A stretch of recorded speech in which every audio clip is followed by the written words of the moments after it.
최근 카이는 캐나다 국제시험비행학교와 전술훈련 및 적대훈련 개념에 사용할 한국의 FA50 도입 추진을 위한 양해각서를 체결했다고 합니다. 안녕하세요, 서툰TV입니다. 여러분들도 다들 아시다시피 FA50 파이팅 이글은 한국의 카이가 개발 생산한 초음속 다목적 경전투기, 경공격기입니다. 미국 로키드 마틴사와 KTX-2 사업을 통해 만든 초음속 훈련기인 T-50 골든 이글이 그 기반입니다. 사실 1960년대경에는 초음속 고등훈련기 겸 공격기, 경전투기 개발이 한창이었습니다. 그 대표적으로 유럽의 제규어, 미국의 T-38, F-5, 일본의 T-2, 미쓰비시 F-1이 있습니다. 당시 1970년대에는 다시 BAE 호크, 알파제트 등 아음속기 위주가 개발되었습니다. 그러나 FA50과 T-50은 초음속기로 개발되었습니다. 사실 초음속기로 개발된 이유는 두 가지가 있습니다. 우선 대체 대상인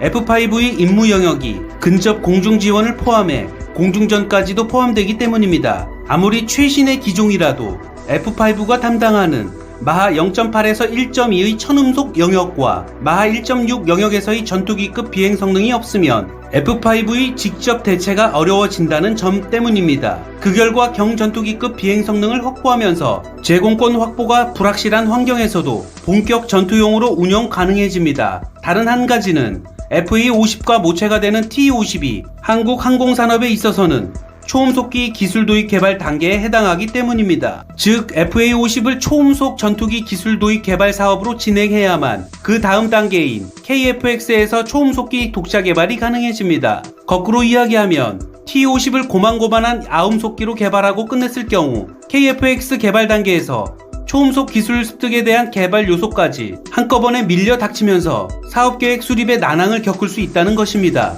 결국 T-50과 FA50의 초음속 성능은 훈련기로서는 과도한 듯 보였어도 항공산업 관점에서는 정말 필연적인 선택이라고 말할 수 있습니다. 과거 2018년 9월 카이와 로키드 마틴 컨소시엄은 보잉, 사브 컨소시엄의 훈련기 T-7A 레드 호크에 밀려 미국의 고등훈련기 교체 사업에서 고배를 마신 바 있었습니다. 당시 21조 규모의 사업에서 예정가의 57%가 낮은 10조 원을 제시하는 상상하기 힘든 낮은 가격을 써내며 보잉, 사브 컨소시엄 T-7A가 낙찰이 되게 된 것입니다. 그 당시 카이는 하루에 주가가 30% 급락하며 사태의 심각성을 드러내기도 했었습니다. 하지만 큰 변수들이 발생했습니다. 그 중에 하나는 현재 보잉 사브 컨소시엄의 T-7A 레드 호크는 아직 시제기조차 나와 있지 않은 상태이다 보니 앞으로 미 공군은 훈련기의 부족이라는 문제에 직면할 것이 예상이 되는 상황이 왔습니다. 또 다른 이유는 미국 공군의 훈련기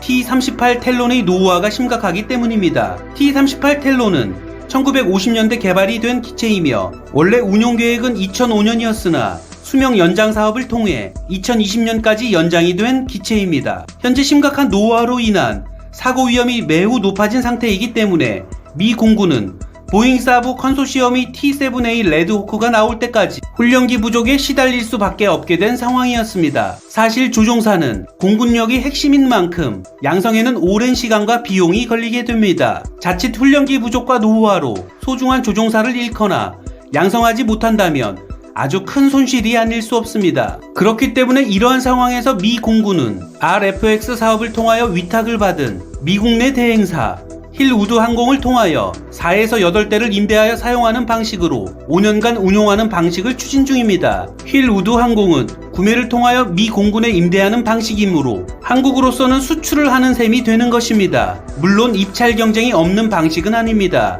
또 다른 민간 훈련업체 MSS는 이탈리아의 레오나르도 M346을 내세워 입찰에 참여하고 있습니다. 하지만 이탈리아의 레오나르도 M346은 사실상 천음속 항공기인데다 레이더 운용이 되지 않습니다. 미 공군은 초음속 비행이 가능하며 레이더 운용이 가능할 것이라는 조건을 내세웠는데 T-50은 초음속 비행이 가능한 훈련기이며 이스라엘제 레이더를 운용하고 있어 미 공군의 입장에서는 정말 안성맞춤이 되는 셈입니다. 그리고 많은 나라와 전장에서 그 성능을 입증했으며 10년이 넘는 운용기간으로 안정성이 매우 뛰어납니다. 사실 TX 사업 때도 미국의 조종사들은 T-50A를 내심 원했다는 이야기가 있을 정도로 T-50A는 높은 성능과 기동성, 안정성과 지상 지원을 선보인 바 있습니다. 그래서 이번 RFX의 사업이 성사된다면 그동안 뜸했던 T-50, FA-50의 해외 수출이 다시금 활성화될 수도 있다는 점을 들 수 있습니다. 그리고 그 무엇보다도 세계 최대의 공군력을 보유하고 있는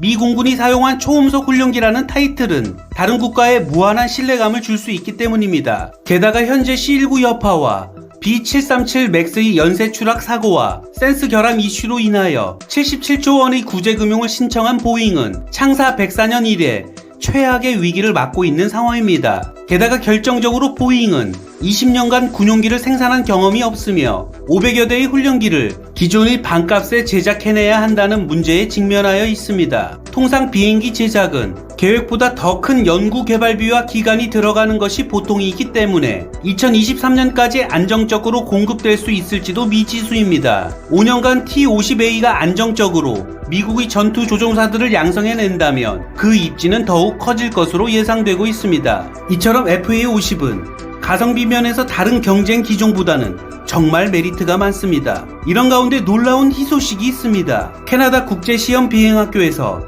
훈련기 L-39 대체기로 FA-50을 선택했다는 기사들이 나오고 있습니다. 최근 카이는 캐나다에서 경공격기 FA-50을 합세워 공군 조종사 양성에 나설 예정이라고 합니다. 3일 업계에 따르면 카이는 캐나다 국제시험비행학교와 전술훈련 및 적대훈련 개념의 FA-50 도입 추진을 위한 양해각서를 체결했다고 합니다. ITPS는 국제전술훈련센터 훈련기를 FA-50으로 대체하기 위해 MOU를 맺은 것인데 아직 도입 규모는 공개되지 않았습니다. ITPS 캐나다는 그동안 사용해온 에어로 L-39 기단을 FA-50으로 교체하고 조종사의 전술, 적군 훈련을 실시할 예정이라고 합니다. ITPS는 2001년부터 전술훈련 영리 기간으로 ITTC를 통해 국제조종사에게 전투기 조종사 교육, 첨단 전술 교육, 미션 커맨더 교육 등 첨단 전투기 조종사 교육을 제공하고 있습니다. 국내 공군 조종사도 이곳에서 6개월간 항공전자 장비 시험 평가에 대한 전문 지식을 습득한 후 본격 임무에 투입된다고 합니다. 조르지오 클레멘티 ITPS 사장은 카이의 FA-50은 매우 훌륭한 항공기라며 항공기의 성능과 비행 품질, 임무 능력은 전술과 적국의 훈련 임무를 위한 정말 이상적인 플랫폼이라고 극찬했습니다. FA-50의 성능에 캐나다가 정말 기뻐서 쓰러질만 하겠네요. 이어서 ITPS가 운용하는 L-39 함대를 대체하기에 FA-50이 매우 적합하다며 제조업체가 지원하고 관련 엔지니어링과 물류 지원을 통해 FA-50의 효율적인 운영을 보장한다고 덧붙여 말했습니다. 과거 FA-50의 진가를 제대로 발휘하지 못했지만 지금은 명실상부한 명품 고등훈련기로서 세계 속 하늘을 당당하게 누비고 있다는 사실에 정말 가슴이 벅차오릅니다. 지금까지 서툰TV였습니다.